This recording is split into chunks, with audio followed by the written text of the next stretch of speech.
Welcome back to day 2 of training. Right here, we're starting off with close grip Spoto press. So with this exercise, I am bringing the bar down to 1 inch off of my chest and then pressing right back up, as opposed to fully touching my chest. The purpose of using this movement is to get a little bit more stability, especially in my higher rep, closer to failure type of training. I feel like when you are purposely not touching the chest, the movement feels a little bit more machine-like rather than 2 separate movements of descent and then concentric. My theory on why this works as a good way to really push those high reps, close to failure, high volume type of sets is that you're less likely to mess up when you don't have to touch the chest. Touching the chest, no matter how softly you bring the bar down, is something stopping the bar and changing the direction of the press. I think by doing that, you're going to cause some level of instability and unevenness no matter what. Think about it from a squat perspective. If you're squatting down and you touch the safety pins, it's going to throw you off. It's going to shift the balance towards one side. Plates might even start falling off. Yet on bench press, we always touch the chest and we're expected to be as stable as possible. I think that incorporating some sort of close grip Spoto press is a great way to add a secondary or tertiary barbell movement for your pressing. Definitely would not recommend it to be the only sort of pressing that you do. Right afterwards, I supplemented the Spoto press with some close grip traditional paused bench press. So bringing the bar all the way down, making sure that I still work that end range of motion and that I am capable of pausing and pressing on my command. Then I moved on to some 30 degrees dumbbell incline press as my primary chest movement. Right here, I'm doing 75 pounds for 15.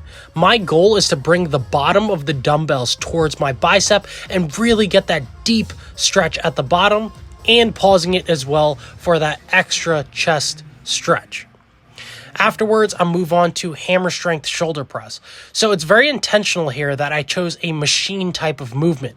I am trying to find something that is stable, that I can push close to failure, and have my shoulders ultimately be the limiting factor.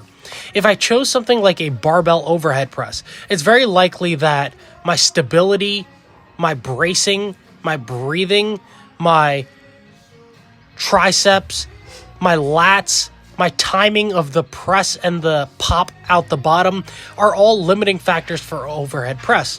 When you're doing something like a hammer strength machine press here, the limiting factor without a doubt is going to be your shoulders.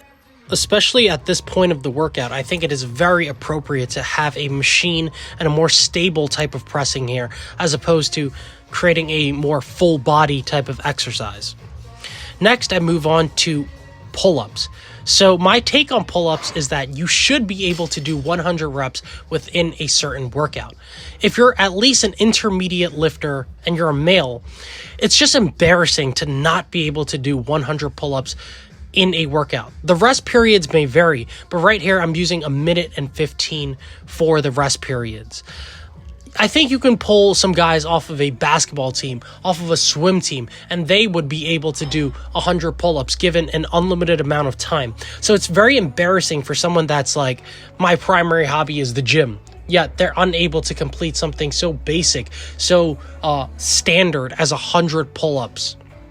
Next, I move on to some tricep extensions. Straight bar, you're really able to push these, but I am trying to get a deep stretch at the bottom, so allow my wrist to come up really high and get a big stretch and then press back down. Finishing with some forced reps here to just really make sure I get the most out of it. Then I move on to some overhead tricep extensions to really make sure that I do hammer the long head. Now, hitting these sort of more isolation, more fluff and pump type of exercises, but I haven't always been doing this. In fact, I only started doing this while I have been dieting, so I really haven't maximized the results that I could be getting from these type of movements. The reason why I started incorporating this is the realization that when you are focusing on powerlifting, improving your squat, bench, and deadlift, you are naturally prioritizing in those muscle groups that develop your squat, bench, and deadlift. First off, the bulk of your training is the SBD lifts, but then afterwards, you're doing lifts that supplement that to get strong in those muscle groups. So it's very likely that you have big quads, you have big glutes, you have a strong lower back, and you have a big chest. But the cost of that is that you have neglected every single other body part.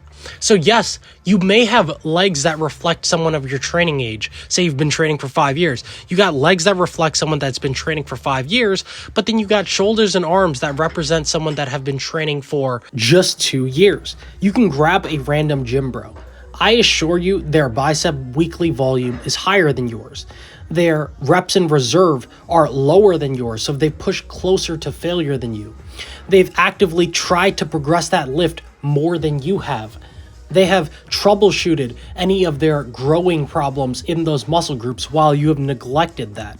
So it's very clear why someone's shoulders and arms are bigger than you and why your legs are significantly bigger than theirs.